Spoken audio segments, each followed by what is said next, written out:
नमस्कार, मैं हूं रविकांत। स्वागत है आप सबका।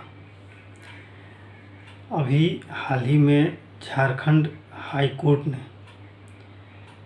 एक टिप्पणी की है। उस टिप्पणी में घुसपैठ को लेकर के चिंता जाहिर की है।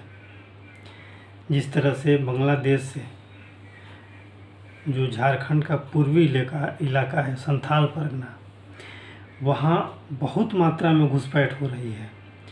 और ये घुसपैठिए वहाँ के समाज में घुल मिल करके सबसे पहले तो अपना आधार कार्ड और वोटर आईडी कार्ड वगैरह बनवा रहे हैं, और कागजात तैयार होने के बाद वहाँ के जो आदिवासी हैं उनसे शादी करके और उनसे पारिवारिक संबंध स्थापित कर ले रहे हैं, और इस तरह से उनको अधिकार मिल जा रहा है उनकी संपत्ति पर। और ये एक तरह से डेमोग्राफी खतरनाक तरीके से बदलने की कोशिशें लगातार चल रही हैं। और ये इसमें अवैध बांग्लादेशी हैं और रोहिंग्या हैं। और ये सिर्फ संथाल परगना की बात नहीं है, सिर्फ झारखंड की बात नहीं है, ये पूरे देश की बात है। ये घुसपैठ सबसे ज़्यादा बंगाल से होती है, और बंगाल से घुसपैठ के बाद ये वहाँ से पूरे देश में फैल जाते हैं और फिर समाज में घुल मिल जाते हैं, जहाँ इनकी पहचान करना मुश्किल होता है। अभी हाल ही में रायबरेली से पता चला, बहुत ढेर सारा जन्म प्रमाण पत्र बनाने का भंडाफोड़ हुआ है। उस गांव की आबादी से ज़्यादा वहाँ बन गए थे, करीब 3 गुना ज़्यादा जन्म प्रमाण पत्र बन गए थे उस गांव से। तो ये वास्तव में चिंतनीय है। और ऐसे हालात में, जबकि बांग्लादेश में इस समय खुद स्थिति चिंताजनक है, वहाँ की चुनी गई सरकार को बर्खास्त कर दिया गया, तख्ता पलट दिया गया। बर्खास्त करना तो नहीं कहेंगे, तख्ता पलट कर दिया गया। एक चुनी गई सरकार। हम मानते हैं वहाँ के राजनीतिक पार्टियों में कुछ भेद हो सकते हैं, मतभेद हो सकते हैं, आंतरिक खींचतान हो सकती है। ये भी संभव है कि वहाँ के चुनाव में बहुत सी पार्टियों ने बहिष्कार किया था, लेकिन फिर भी जो सत्ता में जो सरकार थी वो चुनी गई सरकार थी, और उस चुनी गई सरकार को अपदस्थ कर देना, उसका तख्ता पलट देना, ये वास्तव में ये लोकतंत्र के साथ घिनौना मजाक है। और ये सिर्फ ये बांग्लादेश के लिए ऐसा नहीं, ऐसा हुआ है ऐसा कहना थोड़ा, इससे ज़्यादा बेटर ये कहना होगा कि ये भारत को परेशान करने के लिए किया गया है। वहाँ के कट्टरपंथियों ने साजिशें बुन करके, ये साजिशें बुनने वाले कौन हैं?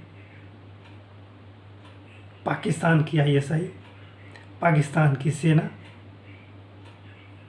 इसके अलावा पाकिस्तान में और कोई नहीं, क्योंकि पाकिस्तान की सरकार कुछ नहीं है सेना और ISI के सामने। और उनको फंडिंग करने वाला चीन। ऐसी खबरें मिल रही हैं कि अमेरिका भी नाराज़ था, चूँकि जब पिछले महीने शेख हसीना यहाँ आई थी,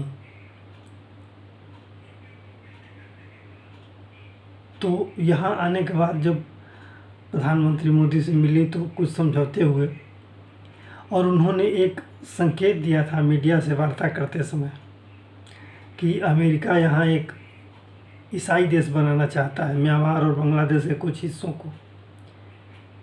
हो सकता है कि अमेरिका के दिमाग में कुछ भारत के भी कुछ हिस्सों को मिलाने की मन में चल रही हो। जो भी हो, मैं ये नहीं कहता कि ये सच्चाई है, लेकिन अगर ये उड़ती खबर भी है कि बांग्लादेश और म्यांमार के कुछ हिस्सों को मिलाकर अमेरिका एक ईसाई देश बनाना चाहता है, तो ये संभव हो सकता है, ये उसकी प्लानिंग हो सकती है। क्योंकि इसके 2 निशाने सधेंगे अमेरिका के लिए। एक निशाना तो चाइना को कंट्रोल करने के लिए एक बेस मिल जाएगा उसे, और दूसरा इस क्षेत्र में अपनी स्थिति मजबूत करने के लिए उसको एक आधार मिल जाएगा। और अब इस पर समीक्षा की जाए तो ये काफ़ी लंबा हो जाएगा, उतना डीप में जाने की आवश्यकता नहीं है।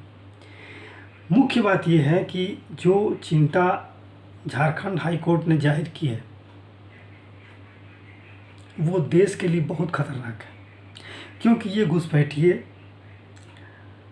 इस देश में घुसपैठ करने के बाद यहाँ के संसाधनों पर हक जमाते हैं। और विगत 10-15 वर्षों में, हम तो कहेंगे कि पिछले 25-30 सालों में, जो पहले सिमी हुआ करता था, सिमी पर प्रतिबंध लगा तो पीएफआई हुआ, ऐसे बहुत से संगठन हैं। वहाँ की एक पार्टी है जमाते इस्लामी, जो कि भारत विरोध में काम करती है।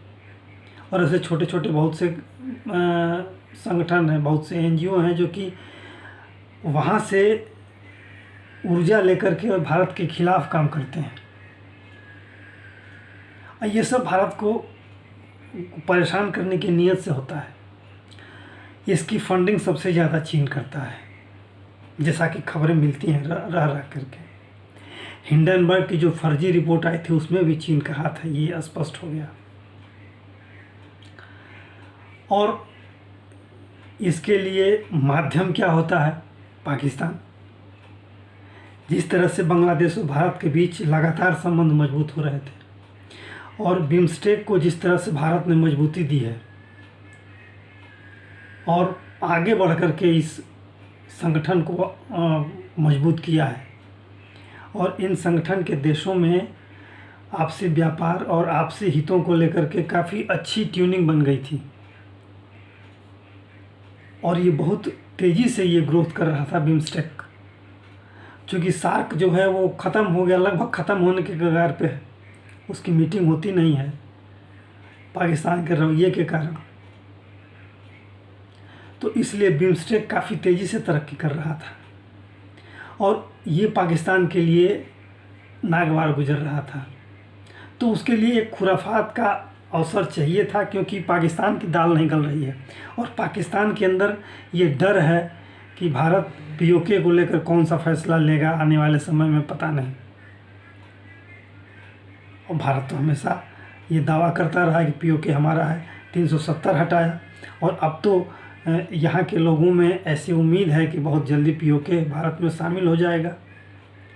क्या होगा क्या नहीं होगा हम कोई इसमें दावा नहीं करते, लेकिन ये तो लोकसभा में भारत की संसद ने इसको एक संकल्प पारित किया था कि अधिकृत जम्मू कश्मीर और अक्साई चीन ये हमारा हिस्सा है। तो जब 370 हटा तो अब एक यही मुद्दा बचा है, पीओके को वापस लेना। वो कब होगा कैसे होगा सरकार तय करेगी। तो इन सब विषयों को लेकर के पाकिस्तान के अंदर, पाकिस्तानी शासन के अंदर एक घोर निराशा और डर दोनों है।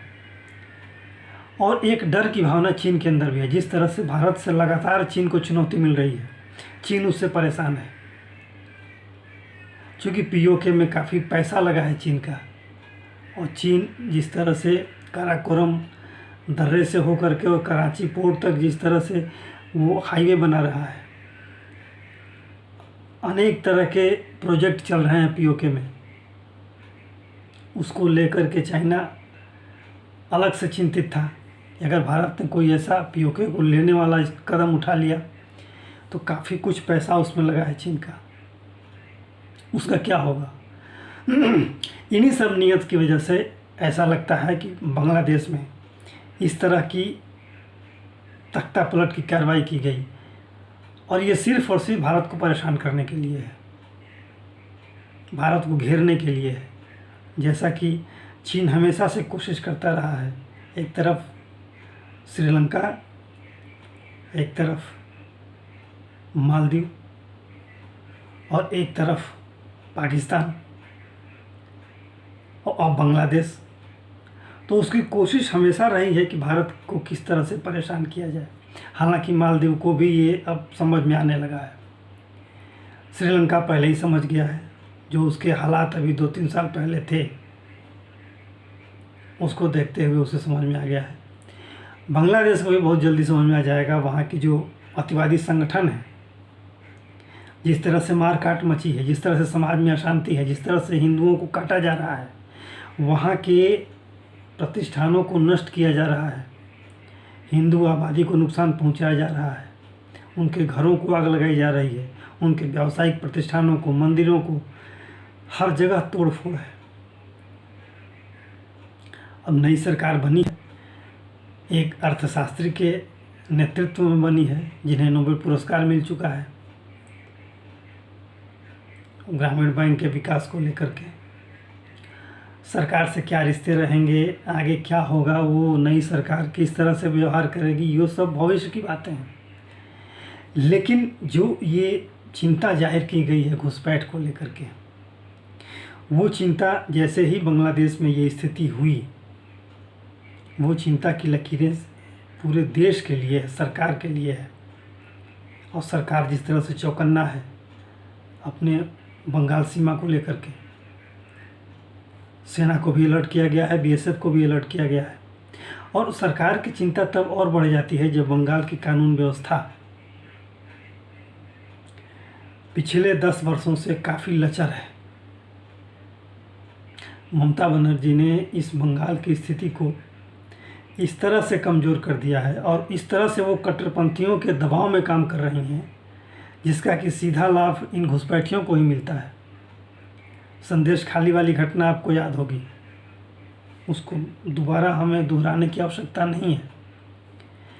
लेकिन मैं आपको वो सिचुएशन बता रहा हूँ, बंगाल की कानून व्यवस्था, ममता बनर्जी का कट्टरपंथियों से के दबाव में आना और बंगाल में हो रही एक अनियंत्रित घुसपैठ जो पूरे देश को प्रभावित कर रही है। और ख़ास तौर से बंगाल के आसपास के जो प्रांत हैं, जैसे बिहार है, झारखंड है, उड़ीसा है और पूर्वोत्तर के जो क्षेत्र हैं, वहाँ ये स्थिति को और ज़्यादा गंभीर बना रहे हैं। तो सरकार का जो कदम है, सरकार की जो चिंता है, सरकार का जो एहतियात है, वो निश्चित रूप से अच्छा है। सरकार इस पर सोच रही है, काम कर रही है। अब आगे क्या होगा ये तो समय के गर्भ में है। लेकिन ये जिस तरह से यहाँ अभी एक वर्ग है जो सरकार को लेकर के लगातार अनाप शनाप अनावश्यक रूप से भ्रांतियाँ समाज में फैलाता है और लोगों को भ्रांतियाँ फैला करके और भ्रम में डालने की कोशिश करता है। अभी जिस तरह से सदन चल रहा है और सदन के दौरान जिस तरह से अनावश्यक रूप से मुद्दे उठाए जाते हैं, हालांकि बांग्लादेश के मुद्दे पर सभी पार्टियां एक हैं, सरकार के समर्थन में हैं और ये हमेशा होता है। यहाँ पे जब भी कोई आसपास पड़ोस में संकट आता है तो सभी पार्टियां एक होकर के सरकार का साथ देती हैं। निश्चित रूप से सरकार सकारात्मक है और इस दिशा में काफ़ी चिंतित भी है और बड़े कदम भी उठा रही है। तो आगे क्या होगा, लेकिन सबसे बड़ी बात है घुसपैठ पर सरकार को जल्दी से जल्दी निर्णय लेना होगा, कोई अहम फैसला लेना होगा, कोई इस तरह से एक सुरक्षात्मक रूप से ऐसा कदम उठाना होगा कि घुसपैठ कम हो, न के बराबर हो और इस समाज को और इस अपने देश के संसाधनों को बचाया जाए इसकी कोशिश होनी चाहिए और सरकार इस दिशा में आगे बढ़ रही है। तो आज के लिए इतना ही। ये वीडियो आपको कैसा लगा आप लाइक करें, कमेंट करें, शेयर करें और सब्सक्राइब करें। धन्यवाद।